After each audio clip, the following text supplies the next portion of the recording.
Hello everybody and welcome to Cautious Hero episode 6, I think we're on 6, anime review. Yeah, this week's episode, I actually enjoyed this week's episode quite a bit. It wasn't like the funniest, there was some funny parts too, I don't know what I'm saying. But you know, it didn't go, it was more serious than I guess the show has been, I think. I think that sort of benefited it, honestly. Yes, you know, it wasn't 100% super serious, he literally pitfalled the evil dragon. There was like also we'll get there when we get there. She pitfalled the dragon lady, and that was pretty funny. But more other than that, if you can't tell, I don't know if you can tell or not. I've got a bit of a sore throat, but it's not bad enough that I'm gonna stop doing this review. Aren't this good? Aren't this good? That works. But yeah, episode enjoyed it. I care more about the kid characters now, Mash and Ilulululululu. So I guess they did a job in some way at least. We learned a little bit more about the world. What else happened? I mean, a lot happened, but you know, the big crux of the episode happened. But we'll get there when we get there. But yeah, let's get on with the episode and everything, see what went down in a chronological sense. Let's do this. We pick up the episode where last week's left off in the big old bombshell cliffhanger. Hey, Elulu has got to kind of die for you to get the magic sword. So yeah, that's not, you know, let's bring the mood down a little bit. The evil dragon, she's not evil, she might be evil. The dragon priestess lady is like, hey, you know the world's actually kind of screwed, right? Which I guess that was kind of helpful for them to tell us, because, you know, everything we've seen villages, and, you know, everything's been fine. But they're like, no, all the villages and stuff are screwed. They're all burnt down. 70% of the world is in ashes. And it's like, oh, okay. They just got really lucky, I guess, with their spawn location. It's not luck, they pick where they spawn, don't they? It's luck, you know. So Elulu is like, yeah, okay, I guess I can do that. Mash looks horrified. He's like, wow, you're my friend, my friend. Saya later on says, I don't even need to say what you should do. It should be obvious. And she's like, oh yeah, you're right. I need to become the sword. And at this point, I mean, I said it last week. At this point, I was like, well, Saya values her more as a bag carrier than a sword. So that's going to be the joke. That was the joke. We find out later on. Gave you a little spoiler there. But yeah, it was fine. Even it did sort of what's the word? Pre-shadow? Foreshadow is the word I'm looking for. But it was really obvious. So it was kind of like 5 or 6 shadowing. But yeah, still fine, you know. Later on, there's a party, they eat food. This is a crucial plot point, is them eating and drinking the food and the water and the drinks. Elulu shows up all dressed up for the ceremony. It's not a very ambitious ceremony. They're basically like, go jump in that hole and then the sword will pop out. Which, you know, it sounds like a not real thing. It sounds like it's just some prank or some scam is the word I was looking for, by some crazy new religion or something. You know, I don't know. You know, those people that like, come join our cult. Cult is the word I was looking for, not religion. That's a slip of the tongue, my bad. But yeah, Mash is like, I'm gonna save you, and he gets restrained by guards, and then Elulu's like, oh, that's not good. But then she gets shoved towards the hole. It's like, I thought the whole thing was meant to be like self-sacrifice. If you're pushing her in, that's not self-sacrifice anymore. But you know, they then later say it's like, it don't matter as long as her body falls in. It's like, why are you going through all this hassle? Just lob the body in. Who knows? Who knows? Saya saves her, obviously, because he's a hero. And why does he do it? He's like, she's my precious bag carrier. I can't let her die. Need her to carry my bags. He's like, I can't even be sure the sword could defeat the hero king, the demon king. It's late. Which, you know, that's very... I didn't mention at the start, yeah, Saya came across way more likeable this week than he has been. Like, he's been sort of like a douche, and that's kind of been his character. This week, he actually felt like a real human, and like, had some things where I was getting behind him. I was like, yeah, you get him, Saya, which is good, because he's the hero. He should have our support. So, you know, good job, Saya. But yeah, then they all say, yeah, we'll save the world without the sword thing. That's fine, we'll leave now. Turns out they got drugged. Mash and Rista fall to their floor. Rista's butt is in the air. All the dragons are looking up at her skirt. Funny things happen. Rista is a funny character. Saya's unaffected because he didn't eat it. He like vommed it out, which is... It was pretty funny. He was like, looking around, make sure no one's looking, just like that. It was that made me chuckle. That's good. Then he says he only eats the food Rista makes, and she takes it like she was a bit crazy. I'm sure he only meant it in the sense that, hey, she's trustworthy. I know she's not going to drug me. But yeah, then the dragon lady transforms, and the fight is a brewing. And that's what the second half of the episode mostly is a fight. But this first half of the episode, like, we went from 0 to 100. Well, no, it wasn't 0. We went to about 70 to 100 real quick. Kind of felt like there was some stuff missing, because it was like, Elulu runs off sad, and then we're like, oh, into the ceremony. Sort of felt like there should have been something in between there, but maybe that was just me thinking that.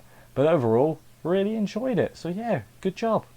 Second half of the episode, the fight is on. First of all, Seiya's a genius, let's not forget. He's got a Dragon Slayer sword because he figured, we're going to Dragon Town, we might end up fighting a couple of them. Let's get a Dragon Slayer sword for increased damage against dragons. So he does, and he fused it. He stole some of Rista's hair, 100 of her hairs. First off, did he count them individually? Was he like 1, 2? I guess he must have had to been, because I guess he would have cut it. He wouldn't have. Oh no, he said plucked, didn't he? Why wouldn't you just cut it? Or is it like tangled, where like you cut the hair and it like loses its power? Interesting stuff. I have no idea. She's also targeting Elulu, and this is the part where she's like, it don't matter if she's dead or alive. As long as her body goes in the hole, it's fine. Not cool. She gets death cursed on her because she's got a necklace thing. So like, she's got a few minutes to live. Seiya's like, you have 1 chance to lift the curse. You will die. And yeah, she doesn't. And then they have a fight. Seiya does a load of damage. He does like a quarter, a third of her health in one, maybe not one swing, but one chunk. One bit, one combo, we'll call it. Maybe it was one hit, I don't remember. She's like, that's a bit bad. Defense up. I can't remember what it's called, but it's a defense buff, like an invincible buff, more like it. Then he eats some speed seeds, and he goes all chipmunk face, which I'm not going to use for the thumbnail. It's really tempting, but I'm not going to use it. I'm not going to use it. And yeah, then he dual wields because he's a black-haired anime protagonist, and they all do that. But no, it was actually pretty good, and he's like super speedy now. And he uses the skill he learnt from that goddess yesterday, the Eternal Sword skill, and he's just keep hitting, but he's not doing much damage.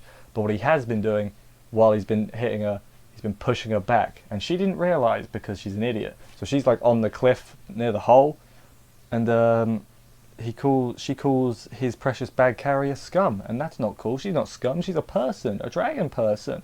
That's like at least 2 regular people.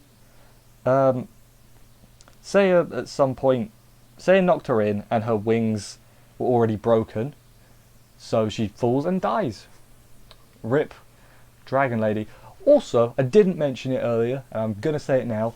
I'm pretty sure they like censored her dragon boob when she took her clothes off to transform.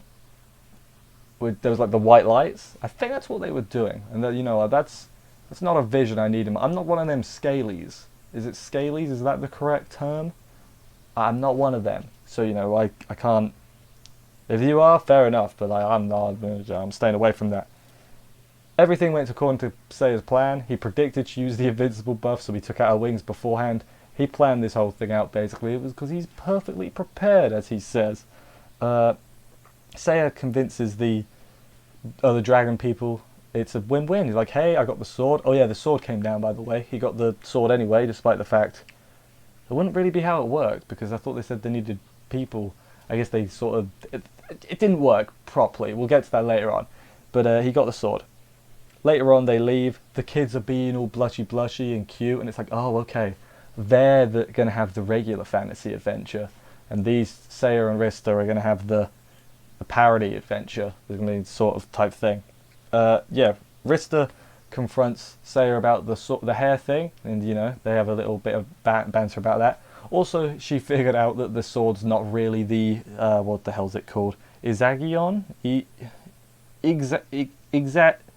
The sword, the magic sword, the holy sword. It's not the real one. He was like, nah, I just lied, so it's better for everyone that way. And I'm like, you know what, Seiya? You're a good guy, really. He's like, you can't tell anyone. And I'm like, oh, he's embarrassed. He's not embarrassed, but you know what I'm saying. Then later on, they're about to head out, and there's knights outside the entrance to the cave. So yeah, I guess they're waiting for them. Maybe they're not. Maybe they're just exploring, just happen to run into them. Who knows? Then also at the end we see the baddies, the bad guys, Demon Kings, are standing on a mountain of corpses. So I guess I assume it was the Demon King. It might have just been a general, but you know that the point is, there's a lot of corpses. They're all like nuns as well. Poor dude. That was the end of the episode. I enjoyed this episode. As I said, I liked the fight. I like Seiya being overly cautious. I like the dragon lady was like, I'm very careful. I'm always prepared. I'm very careful. And Seiya was like, are you kidding me?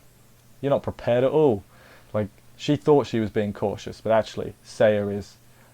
You're not going to out cautious Seiya. You know, they're not going to out smart. I mean, he's pretty smart too. You know. But also he said something. He was acting not cautious. He said like it'll work out fine to Rista at the end. So I'm going to assume, as I said previous week, someone else commented a similar thing. I don't remember if that was last week or 2 weeks ago. The week's just passed at this point. But I think maybe his old self was more carefree. It was like, it'll be fine. It'll work out. And then maybe he had his memory wiped or whatever, and now he's all cautious because it like stayed with him. So, but that was like an old bit slipping out. I'm probably really overthinking that, but I think there's definitely merit in him being the hero of the other one's world that failed. I think that's definitely a thing that happened. But anyway, yeah. Let me know what you guys thought about the episode and every other thing I talked about. I can't remember everything I talked about. I ramble, you know. I will see you next week for another episode of this. So make sure you subscribe and like and comment if you enjoyed it, because YouTube likes it if you have the higher numbers. So, you know, that would make me happy. Then I can make more. Everyone's happy. I will see you next week, as I said, for another week of this. And bye, guys.